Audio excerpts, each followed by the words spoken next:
वंदे मातरम दोस्तों। वैसे तो किसी भी ग्रंथ या पुराण में कहीं पर भी कुंभ या महाकुंभ नाम के किसी मेले का जिक्र नहीं किया गया है।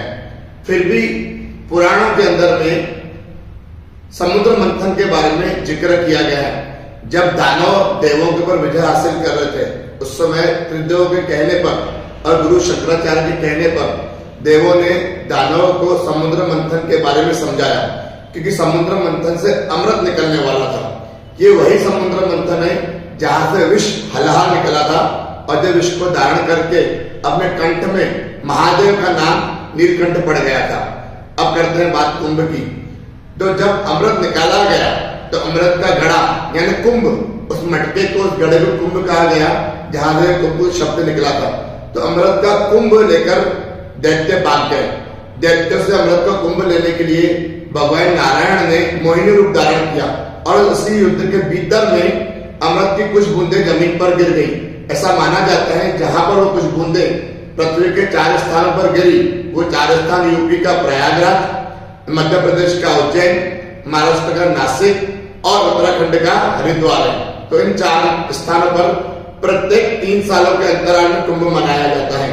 ये 3-3 साल 4 बार करके 12 साल के बाद पूर्ण कुंभ आता है। कुंभ के 4 प्रकार हैं। जब पहला 3 साल के बाद कुंभ आता है जिसको कुंभ कहते हैं, 6 साल के बाद आने वाले 2 बार कुंभ को जो कि हरिद्वार और प्रयागराज में आता है उसे अर्ध कुंभ कहते हैं।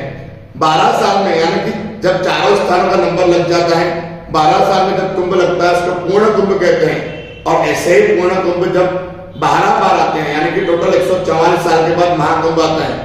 कुंभ मेले का ग्रहों से भी बहुत नाता है। जब सूर्य, चंद्र और बृहस्पति अर्थात सन, मून और जुपिटर की रेखाएं मिलती है, ऐसा माना जाता है कि बृहस्पति हर वर्ष एक राशि बदलता है। कुल 12 राशियां हैं, तो बृहस्पति हर वर्ष एक राशि बदलता है। जब वो पूरी 12 राशियां बदलता है तो पूर्ण कुंभ आता है। तो जुपिटर ग्रह के राशि के हिसाब से भी पूर्ण कुंभ आता है जो 12 वर्षों में एक बार आता है। इसका मतलब सीधा सीधा यही है कि जो यह कुंभ इस बार आया है, अगले 12 सालों के बाद जो कुंभ आएगा वह भी इसी प्रकार होगा।